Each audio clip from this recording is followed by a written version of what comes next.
Okay, so we're recording now. Okay, can you hear me okay? Yeah, Teacher. Okay, there's a lecture number 2, numbers and names. Okay, so I hope you maybe remember something about what we talked previously, right? Okay, so now we continue. Okay, just for example, we look now from the counting again, still counting numbers. We look at counting from the little different perspective. Okay. Джань, Oh. Холодно. Но у тебя на экране в правом верхнем углу. Видишь? Подвинь ее, пожалуйста. А куда ее подвинуть? А, вот сюда, да, все. Окей. Ты, okay, speak English, please, okay? I will speak English, so... Okay. Okay. So that was about screen that I removed. Okay, now we look at the counting from a little different perspective, okay? Remember that we count, when we count something, these things should be really similar or identical, remember? There are no in our universe around us, there is nothing totally identical, you know, no identical leaves, no identical people, no identical planets, right? But if we want to count, we somehow should accept that they are, at least in a certain way, they are similar to each other, right?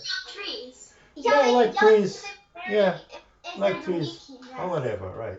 And in mathematics, which is a language actually, like artificially invented language, to deal with nature things, nature features, we use, like for example, for numbers, we use this sign, which, you know, means what? This sign. Equals, right? So it is the same as we write in English, equals, right? Or sometimes the word is. So we say like R equals A, right? Yeah. Or R is A. Yeah. R is A, right? Something like this. Or maybe I is B, but that is not that simple already. Okay, so we have this, and we have numbers, right? So we have like numbers like trees in the forest or whatever, and we say, okay, one tree. We have one, right? And we have another tree. Okay. Are they equal? What do you mean that by their similar? No, they're unique. Yeah, they're both unique. Right. But there's one here, and they're both trees, right? So we have something in similar. So usually we write 1 equals 1, right? Yeah. But we should be sure that here and here are still that tree that we actually look at this as similar, right? Yeah. And now we keep counting, right? We got one tree, then another tree, then we keep counting, and we find another tree, right?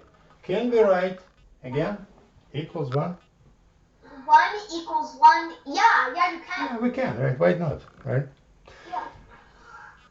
And this we count like if we have the forest, right? Many trees in the forest, right? We go like counting each tree in the forest, each tree in the forest. And we're going like this. We're going, right? Now, they actually each actually tree is unique. Actually, we know that, we hold it in mind, right? But if we want really to how to call this, pedal, okay, put an accent on that is identical, we can write even this like circle equals, write it like this. So 1 equals 1. Oh, I get it. Returning to the same tree, right? So we start counting the same tree like this, like we count the trees in the forest, but now we are not really counting different trees, we're counting the same tree, right? Yeah. Can we do that? We may. Yeah. Why not, right? So, but there's an interesting thing that if we're counting different trees in the forest, the trees are different, right? They're all unique, right? Yeah. So we are moving from one tree to another, and if we make it like in a picture, like animation picture, you see that this tree that we're seeing here or here or here it's just start a little changing, right? It's like animation. It's like transformation, like in a movie. Like the tree maybe make this, maybe come a little this, more branches, less branches, whatever. So it's changing.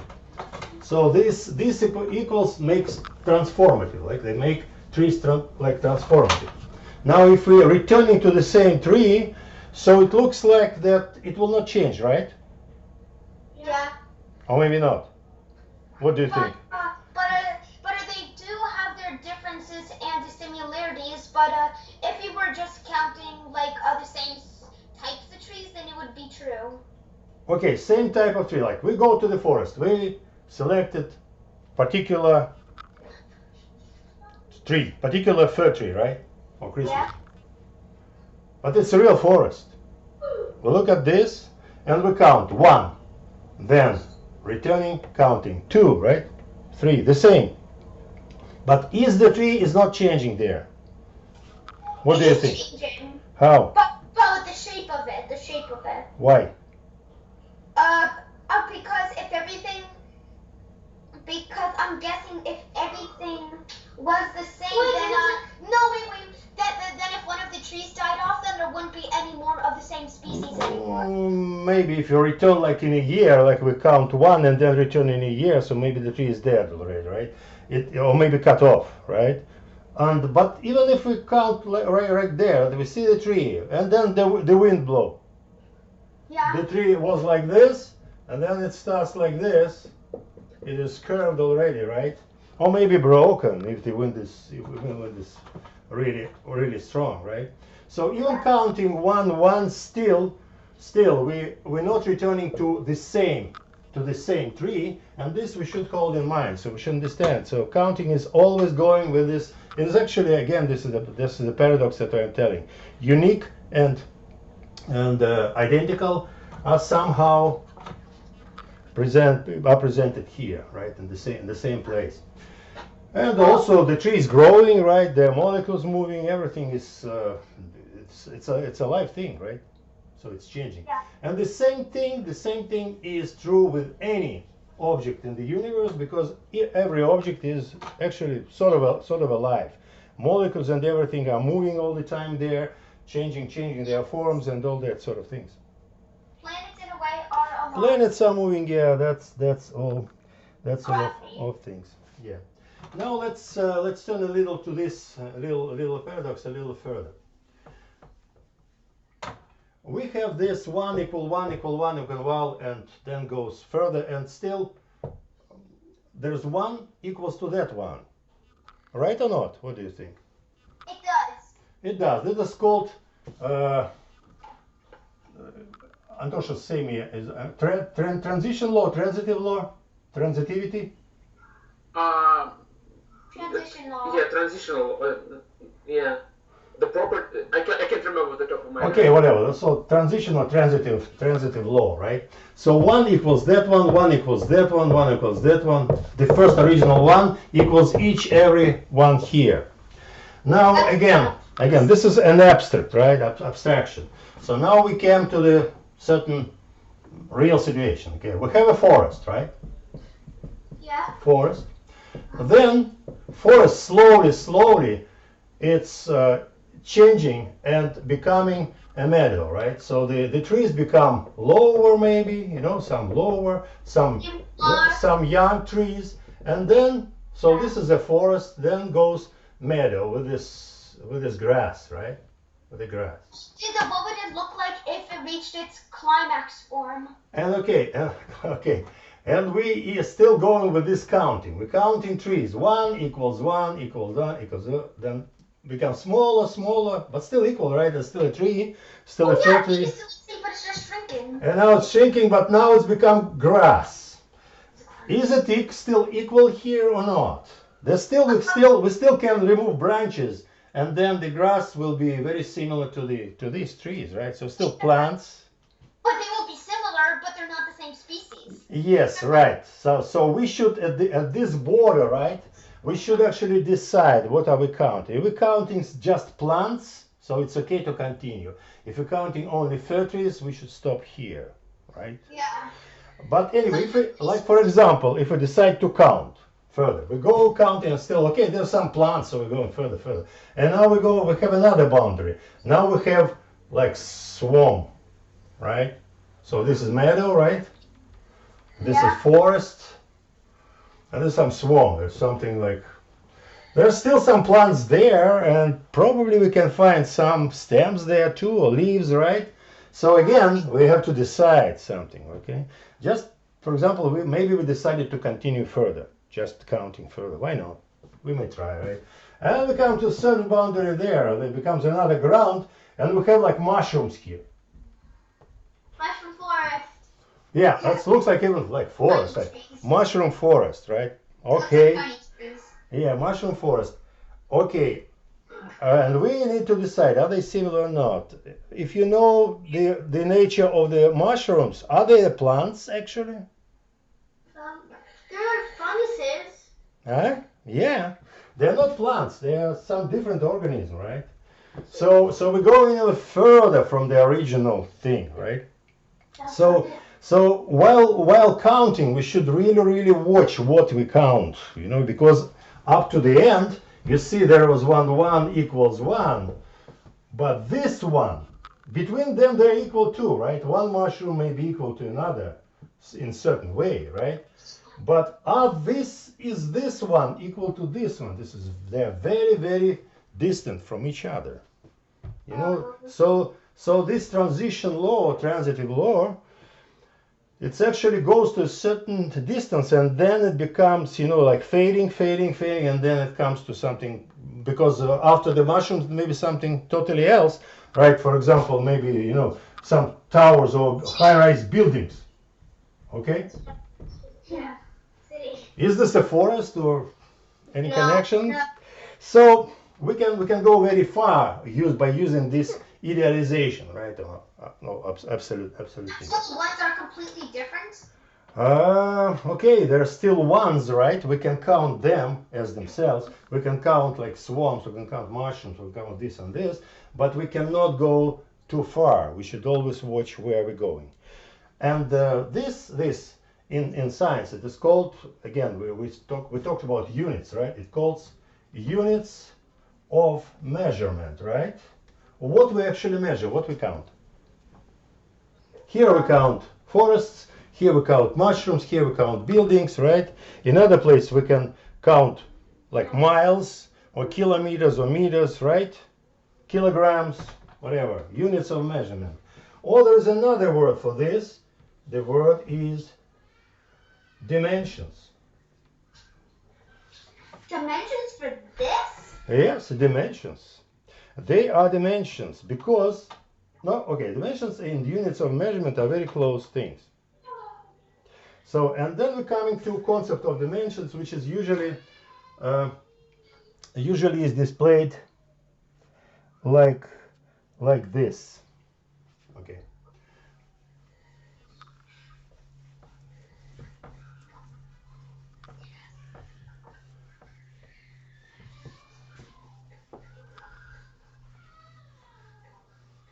Remember that we have this number axis, right? Number axis, right? So we have this number axis, which is very often is denoted like x-axis, or maybe any other name, right? So we have here 1, 2, remember, right?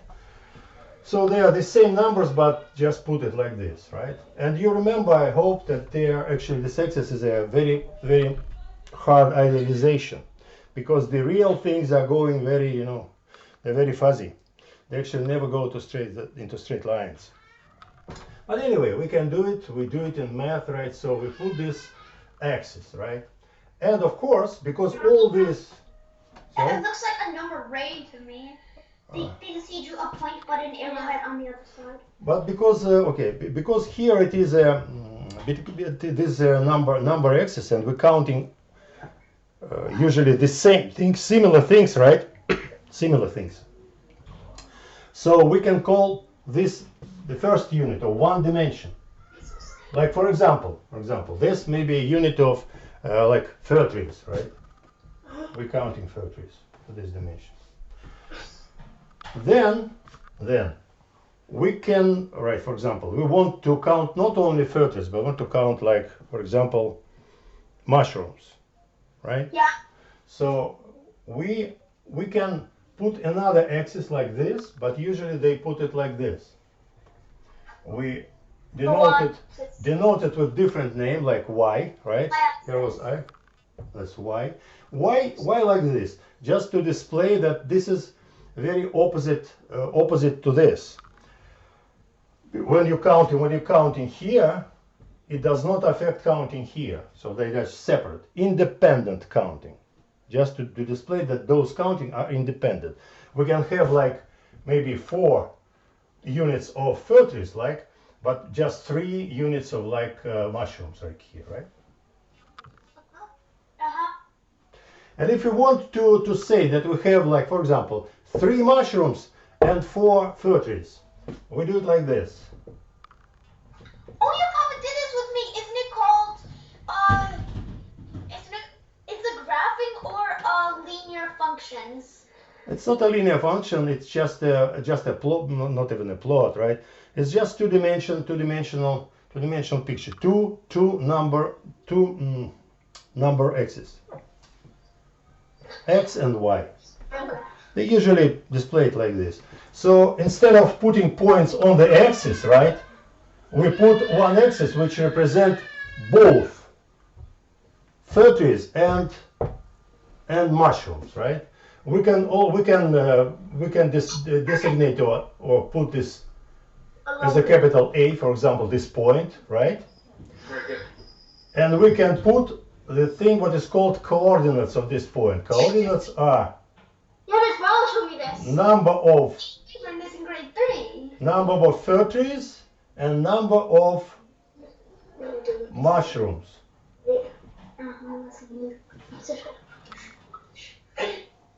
So if we do those coordinates, they show us the number of this and number of that, right?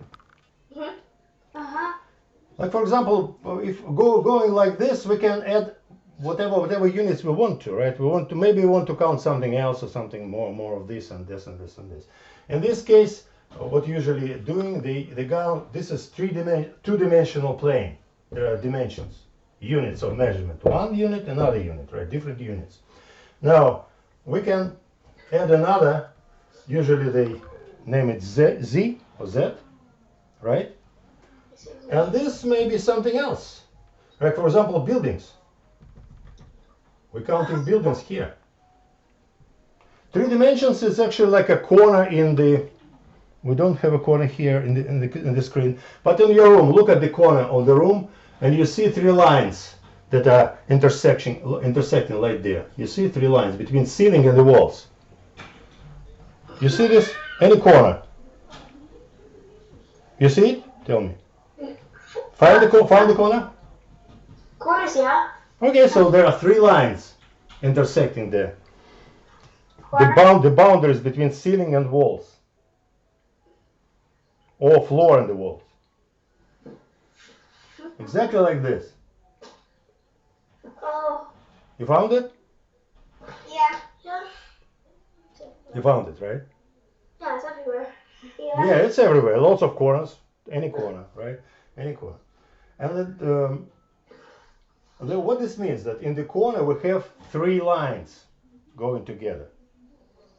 It means that we live in the space of three dimensions. And those dimensions are length, right? Width and height. Height. And look at that. Each of these we measure, it looks like the same unit, like, for example, meters, right? But here is meters of length, same one. Here is meters of width, and here are meters of height.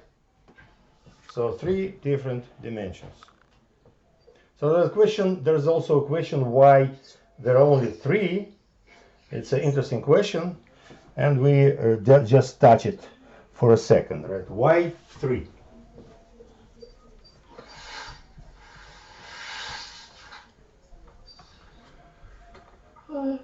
Yeah, just one more thing. Probably you understand, right? I don't know, maybe not, but try to get it. Just for example, if you want to put a point in 3 dimensions, right? So we do it like this. Like for example, like 5 here, right? We do like this. And here point B with coordinates like this 4, then 3, and here is 5. So 3 dimensions coordinates of the point B, which is somewhere floating in space, somewhere near the corner, right? Somewhere near the corner. So it's almost like a rectangular prism you made. Yeah. So, and just to put your little imagination a little further, you heard about theory of relativity, maybe, or Einstein or whatever, right? So what Einstein did, in mathematically speaking, not physically yet speaking, but mathematically speaking, he added one more dimension to this x, y, and z. Yeah, we can. He added time. He added time, right? You know, you heard this, right? So there's another dimension which is called t. This is 4th dimension, and all the points in our space-time, it's called space-time. Space-time, they have 4 coordinates like x, y, z, and t. Each point c in our 4-dimensional space-time. So have some touch to what is called dimension. Dimension is just separate units of measurement, but in there are also other connections between them, other complexities. So we will go further later with this. Okay.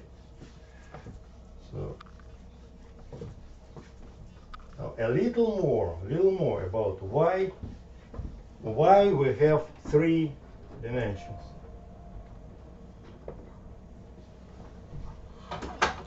Why we have 3 dimensions? Imagine that we decided to count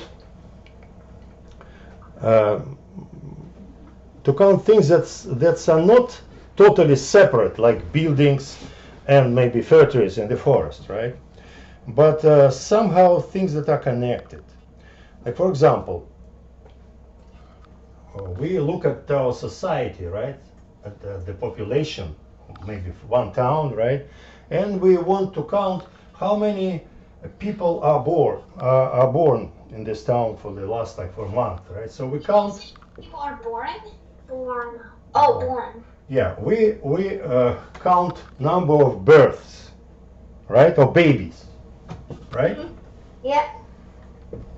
Babies. Then we count. We got some count. Let's number of birth will be x, right? For example, some number x, right? Then we decide, okay, we counted babies. Now, why not to count how many people died for the same month, right? So, number of deaths, right? Or whatever, dead bodies, right? For single people. Maybe berries, right? Yeah. Ditto, what about numbers of single people? All right, single people, okay. So, this will be like y, right? And yeah, number of single people, not married, but I'm talking not about just living people, right? The number of living, right? People, other people who are not dead and not babies, right? So we have x, y, and z, right? Some numbers. So we counted, and then we decided to count it next month, and we'll see some interesting things. And we start to understand that actually babies, they actually become people. Babies are transformed to regular people, right? Through certain ages. And then they are transformed to, I'm sorry, but dead bodies, right? So there are some movements that we can see, right? So, and we start really thinking, and starting to understand that something between X, Y, and Z, something is different. They are transforming into each other. While we're counting, they are changing, and not only simply changing, but they are transforming into each other. So X is transformed to actually Y, right?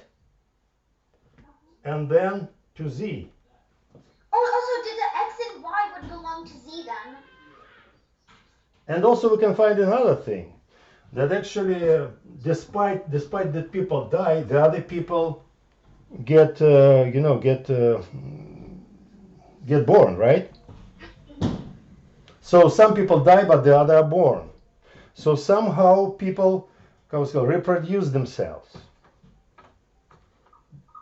They are not dead forever, right? So somehow people are dying, but then other people come to living, right? So we can at least put something like this. So somehow through the circle of nature, and probably you know because you read some books, right, on nature. So what is happening? Bodies go into the grave, right? They are worms. They got rotten. They transformed. Then plants grow, right? Yeah. On this grave, right? The plants goes to the maybe apple tree or whatever at a certain time, right? Then apple goes to some people, and the people got multiplied,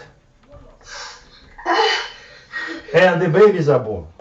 The weird answer. So there is a circle of nature which goes everywhere. We can see the circle like leaves on the tree. Some leaves die, and other leaves come. Planets got maybe exploded, or stars got exploded, and then they come to living. Then other stars are formed. So the whole circle of nature, the circle of living, goes on and on and on and on, right? So we have certain things or between this babies and people, right? But if we try to go to some other stuff, maybe it looks like very abstract, but still. Let's, for example, return to this X, Y, and Z, right? 3 dimensions of space. You see it, right? Yeah. So we can put there babies, right? People, bodies, whatever. We can do it. But just if we go to mathematics, right? Return to mathematics. So what would it mean that X transforms to Y? So X somehow is changed into Y. So any clues? Oh yeah, that means Y would belong to X. Turn, maybe something turns. So X is turning into Y around this axis of Z. This is called rotation. The 3 lines turn to change positions. Yep, this is called rotation, right? And now Y changed to Z, right? It is a rotation around X. So the first rotation around Z, then around X. So this circle of life actually corresponds to mathematical rotation with different axes of rotations. So this is rotation. And interesting point, just for you to mention, if we have another, remember the space-time T, right? Yeah. So all these, they form the same space-time, they call space-time continuum, right? So they transform not only into each other, but they transform into T2. And these rotations, they are called boosts. Wait, boosts? Boosts, accelerations. If you accelerate, right, you press the pedal in the car, you to accelerate, right? Oh yeah. And this exactly means that one of the axes, actually the axis that you are moving, like you're moving along the axis X. Like a fan. What, like a what? Fan. Fan? Yeah. I don't know really. That's a little far, but. When you turn it on, there's about four planks of wood on it, and then they rotate around each other, changing places. Okay, maybe I should think about it later. Okay, but you should think about this too. But what I want to say that when you accelerate towards axis X, like you're moving, okay, maybe like this, we should put T and X, right? We are accelerating this way. Our car, moving this way, right? Yeah. It means actually, believe it or not, that there is some kind of rotation between x and t. X is transformed into t slowly. And this is called boost. Okay, so acceleration. Or in another way, more scientifically, it is called Lorentz transformation. Lorentz transformation. They're very famous in theory of relativity. They stand to this twins paradox. Maybe heard about it. That one of the twins goes to the star far away and returns young. Remember that? Oh yeah, you told me. This transformation from x to t and actually back, right? These transformations, they exactly corresponds to that twins paradox. Twins paradox. Okay, so just to mention something interesting. Yeah, now y3, right? Y3 dimensions. Okay, returning to y3 dimensions. Babies, people, bodies, right? Babies are this people's bodies. So in time, we have actually 3 dimensions: the birth, the death, and something between them, the living. Birth, death, and something living, right? Those are three dimensions of time. So time has 3 dimensions, which corresponds to like babies, people, and bodies in our life. The same thing with trees, with anything. Anything you have, once it was born, then it lives, then it dies. Planets, stars, whatever. So this we have like 3 dimensions of time. The same way we have 3 dimensions of time, we have 3 dimensions in space. Because they are transformed into each other here in these boosts. So just something to think of, right?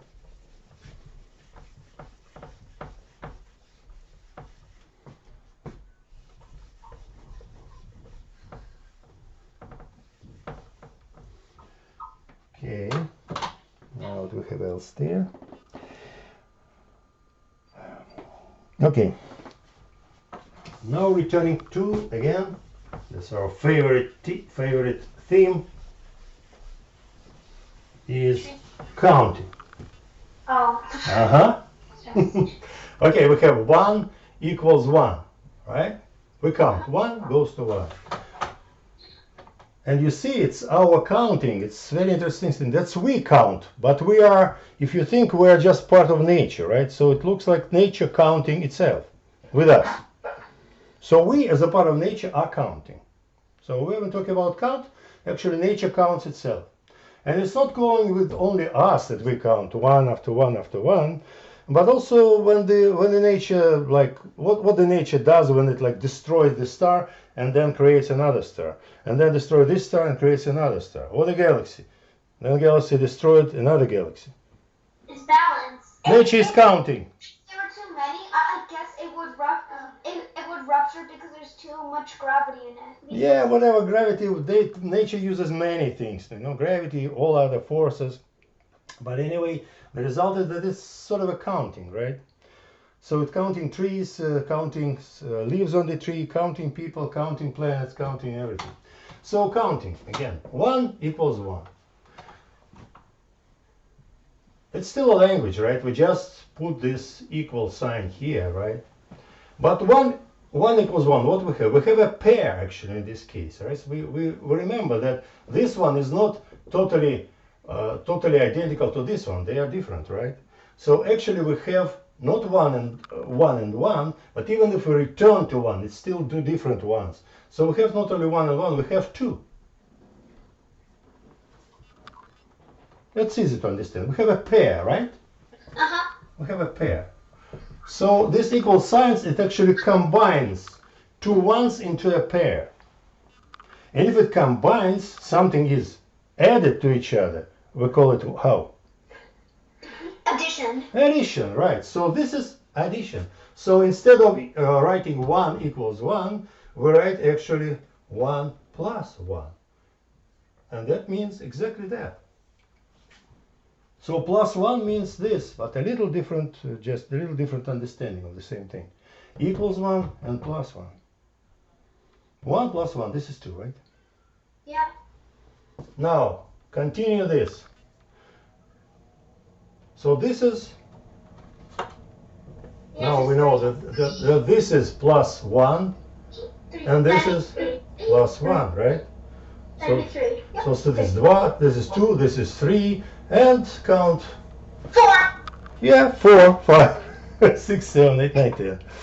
Exactly. So you see the language, we just use different words of language instead of this word or letter, maybe letter better that. We use this letter and we come to a little different understanding of what we were going here. So we're going by counting and we're going by adding. It's one and the same thing. So just understand the connection between equal sign and the sign of addition. Now if we try to go not this way along the number axis, but different way, opposite way, what will we have? Oh, you subtract. Subtraction, right? So it's -1. Yeah, of course, if you go from here to here, right, here is 3 and 2, this is -1. Same thing here, -1 again. So going opposite direction, we are coming to another sign, another letter, which is called minus. So how many signs we have? We have numbers in our language, right? We have numbers 1, 2, up to 9, right? We know how to combine them into bigger numbers, and we have 3 signs. Again, letters: equal, plus, and minus. And you know that multiplication is actually just a shortening of addition, right? I know. So we easily can add here like multiplication and division, right? Because they are opposite things, right? So we have that kind. So we have this alphabet, okay? 10 this and this. This alphabet of this language, right? Okay. So on we're probably closing to the end of the lecture. What I want to say also that this counting is a counting that's not only counting, we count. We are the part of nature counting, so nature is counting too.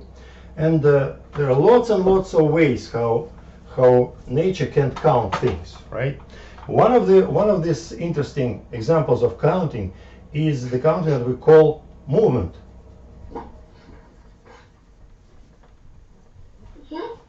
Movement. When I display to you, right, I move my hand from here to here to here to show the count, right? So my hand is moving. But in the nature, everything is moving, as you know, right? Nothing stays. So, and when it's moving, what happens actually? You have some stone, right? And it was here in certain place, right? Then when we wait a little, the stone suddenly appears here, and here it disappears, right?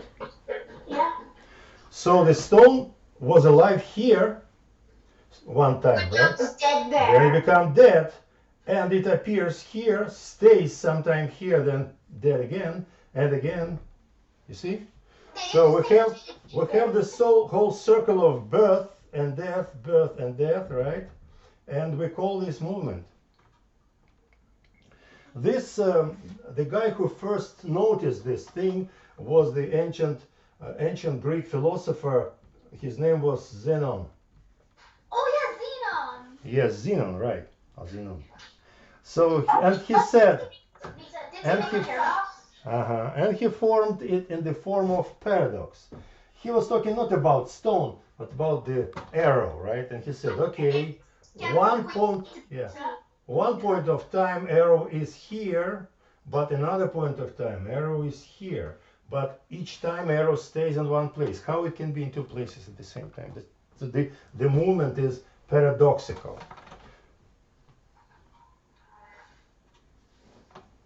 You may think about it later, just to know. Paradox of movement, okay? And if you see, this paradox goes not only to movement like all things around us, but also to the counting and then the whole mathematics. Whole mathematics is based on the paradox, because mathematics starts from counting. So this is 1 goes to 1, and this one is different. How it can be, how it be transformed into different thing and still be equal to this, and all that questions that comes with this thing. But still, we somehow live through it. Okay, so, and this is the end. I hope the questions. Any questions, guys? No. No. That's You it. answered everything. You answered everything. Really? Yes. Okay, that's what I didn't want to. Okay, then. So.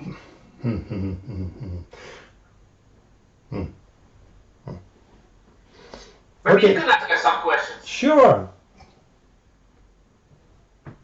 What's 1 plus 1? No, hold on. Jed is gonna ask us questions. Oh. What?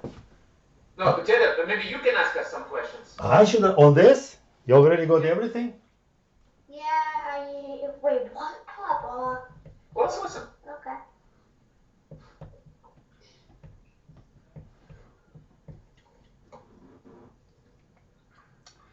Okay. Like, imagine that we have forest, right? Yeah. Again, the same lovely forest, right? Yeah. Dude, you're supposed to ask those questions. It is. I'm trying. I'm asking question. I'm asking question. And we have these trees, right? And we say that they are similar to each other, right? Yeah. Because we're counting them, right?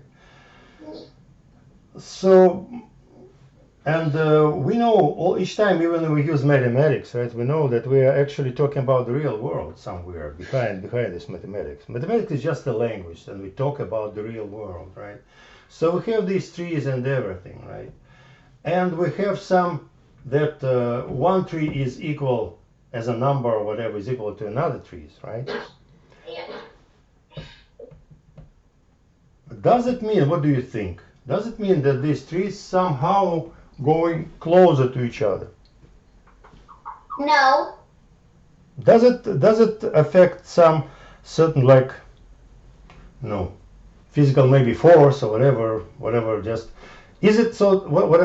My question is actually, what do you think? Is it only imagination, our imagination, that we think that all the trees in the forest are similar or identical in a certain way, or is there something that really equal in them? I think there is something that's equal. What? Maybe like they're all a different tree. Guys, can you speak? I think there's similarity. Yes.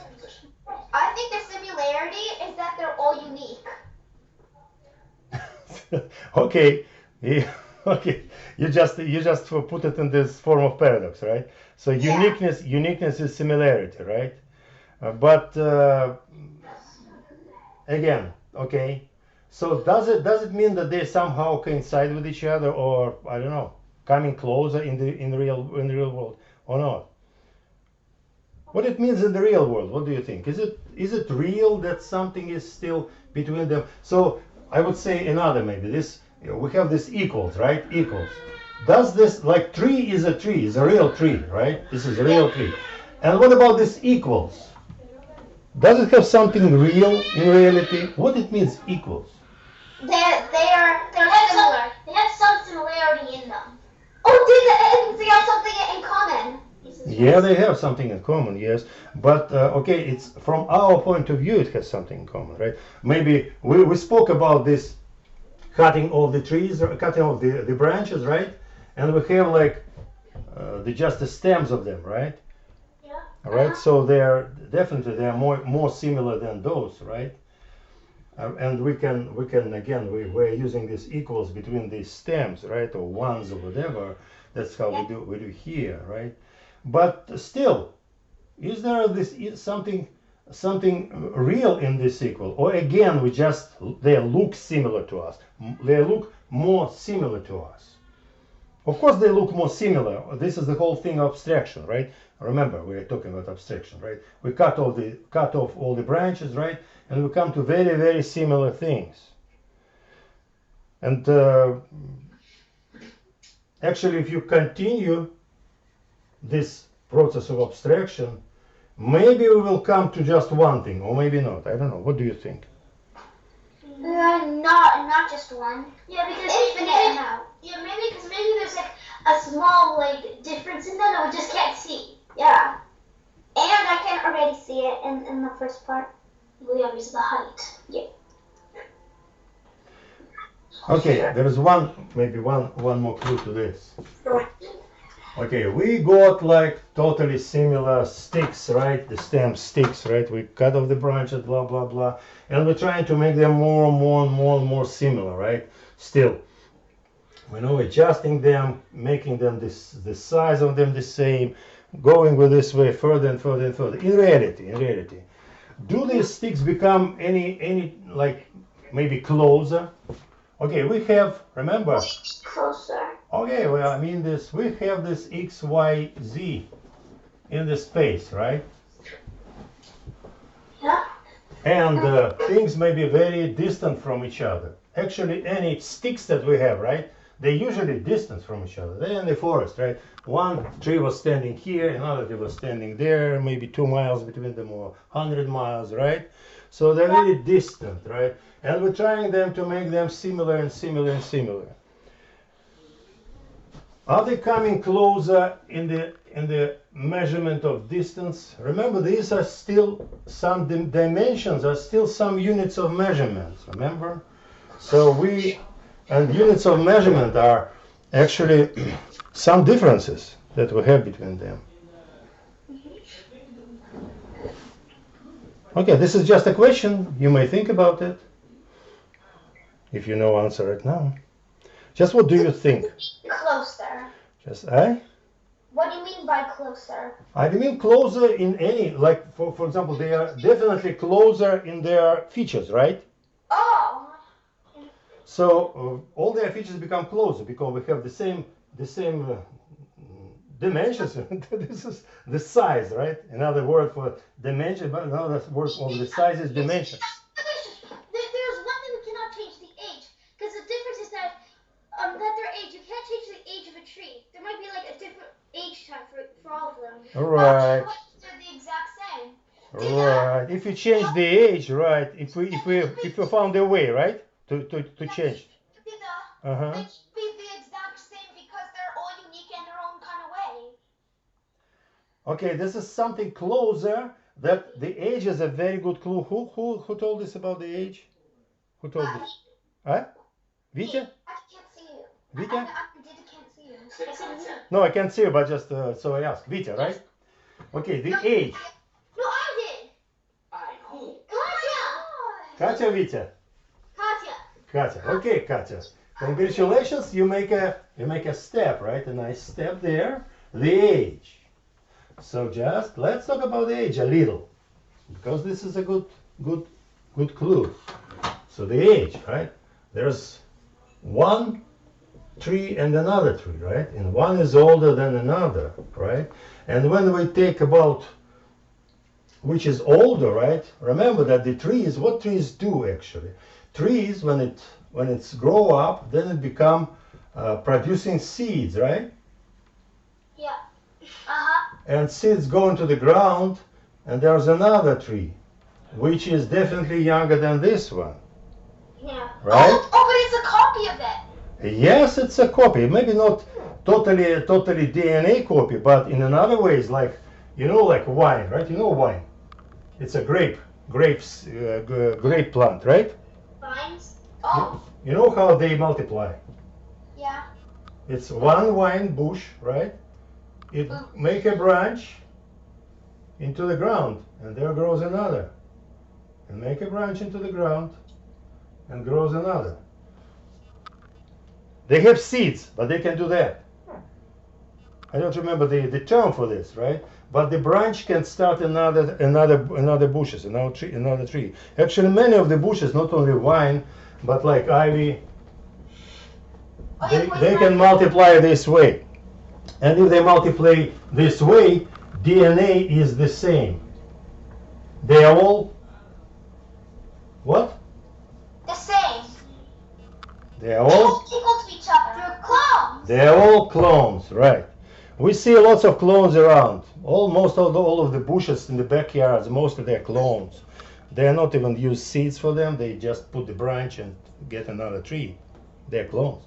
So yes, returning to the simple trees, but with seeds of another seeds, it's sort of a multiplication, and also what may say that the life continues, continues from one tree to another. See, one tree with the seed or with the branch, it get the rise to another tree. This one get rise to another tree, right?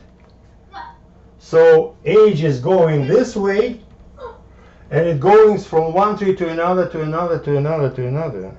Yeah. Did it sort of something you told me about quantum physics where electrons go back to the past and get a younger version of themselves? It's the same, but it's just they're younger. Yeah. So they have less energy. Yeah. We may talk on this too, but yeah, of course. But this is a little complex, right? But here it's much easier for you to understand. You see, the trees originates. This called originates. All the tree in the one forest, right? They originate from certainly some one tree in the beginning of time. So what they have the same. They have this origin.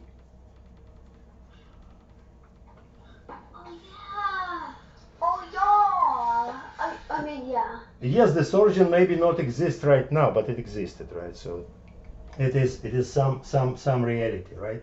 So So the trees must have came from one. so we definitely have this axis T here, right? And because forest is in other dimensions too, like X and Y, right? So T is connected with other dimensions, the forest growing, spreading further and further and further. So they're all involved in one natural cycle of life. Okay, guys. Okay, let's think about it. Can we speak to Babu? Yes, sure, you can speak to Babu. Like, Thank you, guys. And I finish this